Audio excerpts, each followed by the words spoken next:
Hello and welcome back to another episode of Pragmatic Optimists. I am State Senator Tiara Mack, and I am joined by Attorney Rachel Cohen, and we are part of the Legal AF platform. We are so excited that you are here, and we have a lot to talk about. In the aftermath of the unfortunate murder of Charlie Kirk, which has been spread far and wide on the internet and has really been a focal point and has led to a cascade of infringements on free speech. This episode, especially following the decision last night to indefinitely cancel or indefinitely postpone airing of the Jimmy Kimmel show, it has sent a shockwave through the artist industry, which is just another group of individuals in this country who have come to find that free speech is actually not guaranteed in this current administration to every single person, whether it is the rise of political violence, most of which is perpetrated by the extreme right, that has led to elected officials stifling their speech, canceling events, and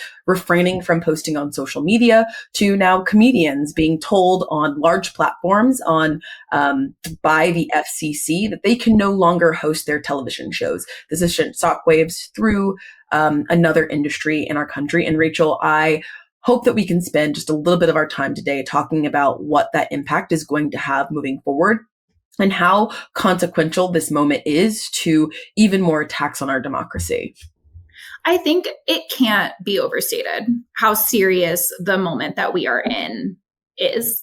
And I think that one of the things that's particularly frustrating to me is the overwhelming hypocrisy of not just right-wing commenters, but also the willingness to accept that premise of a lot of kind of staunch libs. I think the only really great response I've seen to the Charlie Kirk assassination is by Ta-Nehisi Coates, shocking no one because he's literally Ta-Nehisi Coates. But the Ezra Klein headline in the New York Times of Charlie Kirk was doing politics the right way is so frustrating to me for a number of reasons. The first is that I am not convinced that these people know very much about Charlie Kirk. And I think that is maybe being missed because I have been talking about this with my friends who are our age, very early 30s. And as Charlie Kirk, so right now, Tiara, I already told you this, but I'm staying with a close friend of mine who I haven't seen in several years who lives in Rome. And she was saying, I think of Charlie Kirk together with Tomi Lahren. And I was saying, I felt that way too until I saw the response to his death and really started to realize the almost empire of youth support that he has built really effectively. And I think if we detach normative goodness from the politics that he holds pretty admirably, I did not realize just how famous that man was. And I think that a lot of older commenters may not realize, number one, just how venerated he is among lots and lots of young people. And number two, the degree of hatred that was contained in his political beliefs, which of course does not make it reasonable to murder him, nor is it something that I support in any way, shape, or form. I just think that to say that he's doing politics the right way by going on and farming, like content farming as an adult man, by arguing with 19-year-olds about whether or not Black people are actually as smart as white people, and then you're going to come into the New York Times and say that that's doing politics the right way, and then sit idly by as that is used to weaponize against free speech and people pointing out that his politics were deeply harmful. And so I think that there's this real desire to come in and knee-jerk say the right thing and say, murder is bad. We can all agree that murder is bad. But then people feel the need to go a step further and say, and also what Charlie Kirk was doing was really good for our country, when that's objectively not true. And then people use that kind of veneration to justify, we've seen not just people like Kimmel losing their livelihoods over very, very benign comments that really weren't even about Charlie Kirk and were instead critical of the Trump administration. We're also seeing so many people get doxxed right now. Yeah. And I don't know how anyone's rationalizing that on behalf of this freedom of speech warrior, supposedly. Like, I don't know how you make sense of those two things. Maybe you can help me. Well, I think one of the other dangerous things that I have seen coming up is that so many people were rushing, not even just like we had another very large shooting. Well, mass shootings in the United States are like literally every day, especially at schools. But we had a shooting in Colorado that same day, almost an hour later. So two school campus shootings, and then we also saw our administration and leaders in the federal administration seemingly forget that just a few months ago, less than 100 days ago, Representative Melissa Hortman and her husband were murdered inside of their home. And then another state rep was also shot, and fortunately survived. And to see them rush and clamor, I got emails from every Democratic Party and town council that I'm a part of, every elected official from local level to state level to federal level was rushing to send their thoughts and prayers. And while no one should die from gun violence in our country, it has become the norm, and it is a tragedy each and every time, no matter who they are, as young as the victims of the Sandy Hook shooting, as old as the victims of the South Carolina shooting that happened to parishioners, Black parishioners who were killed in their church by an extreme far-right member, or people who were simply going to the grocery store, Black members of a community in New York who were going to a grocery store and were shot. Every single one of those deaths is tragic. And we have gotten to the point where we have come to now see a perpetrator of the same hate that led to the unfortunate deaths of mostly communities of color, mostly children. We have come to see him as a hero. It is so disconcerting. And I was going through like the Rolodex of like people's comments, and so many people were sharing a video where he says that George Floyd did not die because an officer who had another televised death of a Black man that also shook our nation and led to so many movements in our country. We have him peddling online to his base, his far right base, that he didn't die from police violence. He died from a fentanyl overdose. So this is someone who mocked the death of someone who also died at the unfortunate and somehow truly American way of life, police violence. And so it's been really hard as someone who has been forced through political violence, myself, multiple harassment campaigns. It's not lost on me that both bipartisan young millennial legislators have all quoted that they are no longer posting on social media or hosting events. The Washington Post covered myself and some of my other colleagues through the Future Caucus and our experiences with politically motivated violence and how it's changed our lives and how we represent our communities. But to then see that same message and that same story from literally earlier this summer, I think we reported on that story in June or maybe early July.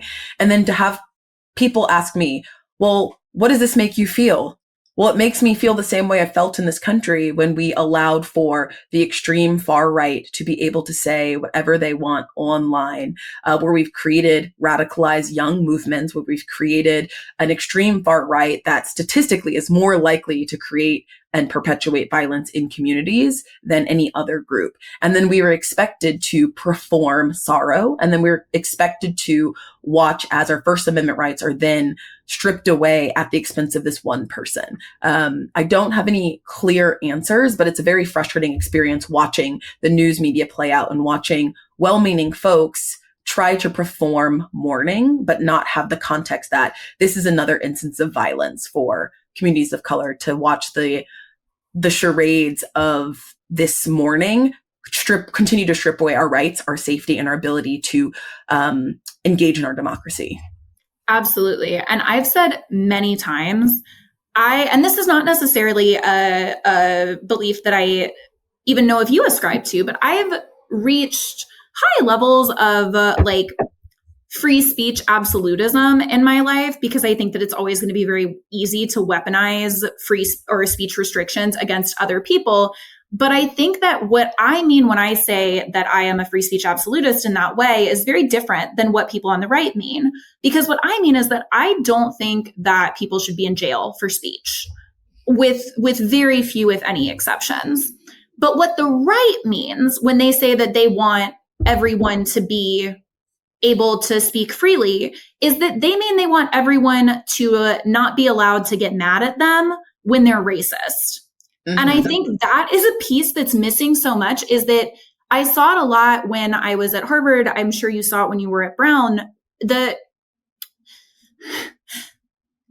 idea that it is a restriction on free speech to be booed or to have people not like you or to not be invited to speak at one of these institutions to spread hateful rhetoric is so absurd, but that was what it was marketed as for years and years and years. All of these people, oh, it's these free speech restrictions because these counter protesters are out booing down Charlie Kirk when he comes to campus, or booing down Ben Shapiro, or booing down whoever the fuck else.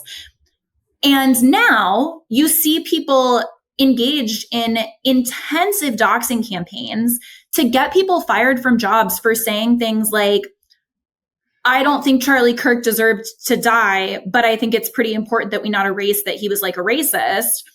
Mm-hmm. And people are losing their jobs over that. And the right is like cheering that on as if, number one, that's remotely equivalent to being booed in a country that has no social safety net whatsoever. Yeah. And number two, as if they give a shit about free speech. They don't. They are just the most miserable losers, frankly. And I don't have a job that y'all can fire me from for calling Charlie Kirk, who I don't think should be dead, a miserable loser. But they are such miserable losers that now it's like they're in a position of power whatsoever. And there's just a desire to hold people accountable for the fact that they have been deeply unliked.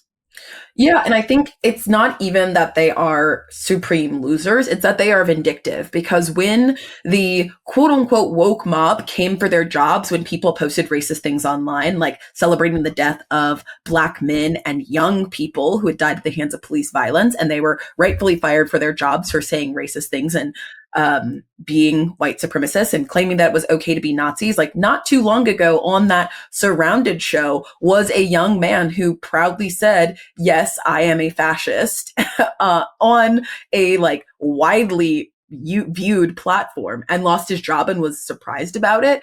And I think this is another instance of the vindictive retribution that this current administration and the extreme and polarized right has become capable of. We have seen progress when it comes to diversity, equity, and inclusion, and that has been completely eroded. We also saw the ending of affirmative action, and that was also another multi-decade campaign to make sure that when people of color finally got equitable with heavy quotes, got rights in this country, that they were going to make sure that there would not be more than 2 consecutive generations where that was the reality.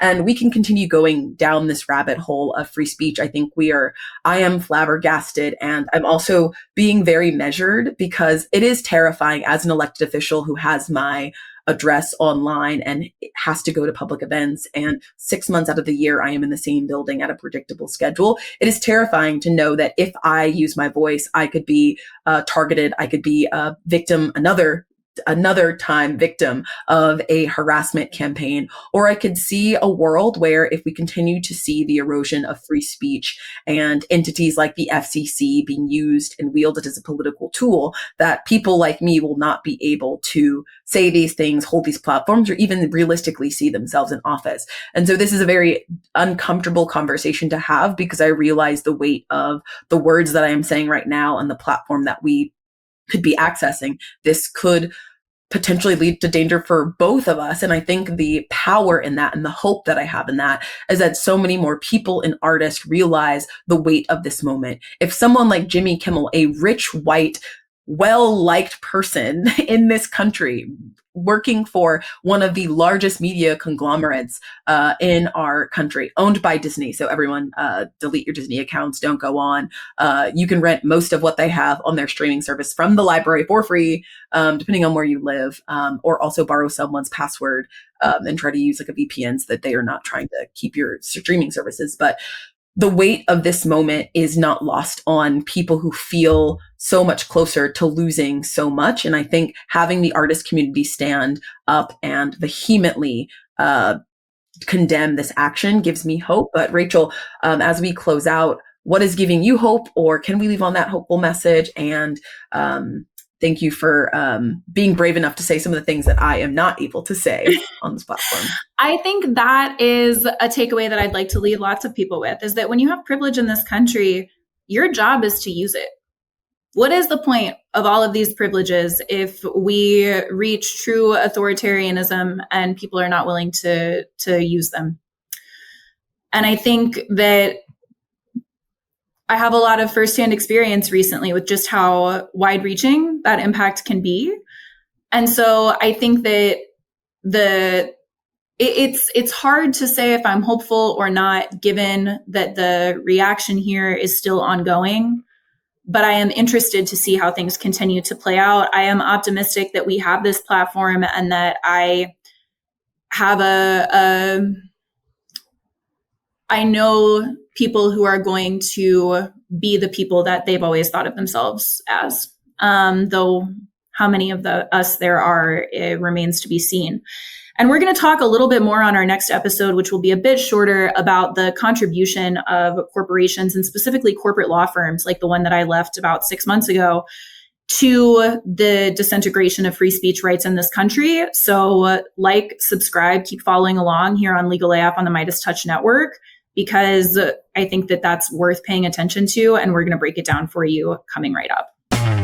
Can't get your fill of Legal AF? Me neither. That's why we formed the Legal AF Substack. Every time we mention something in a hot take, whether it's a court filing or a oral argument, come over to the Substack. You'll find the court filing and the oral argument there, including a daily roundup that I do called, wait for it, Morning AF. What else? All the other contributors from Legal AF are there as well. We got some new reporting. We got interviews. We got ad-free versions of the podcast and hot takes. Where? Legal AF on Substack. Come over now to free subscribe.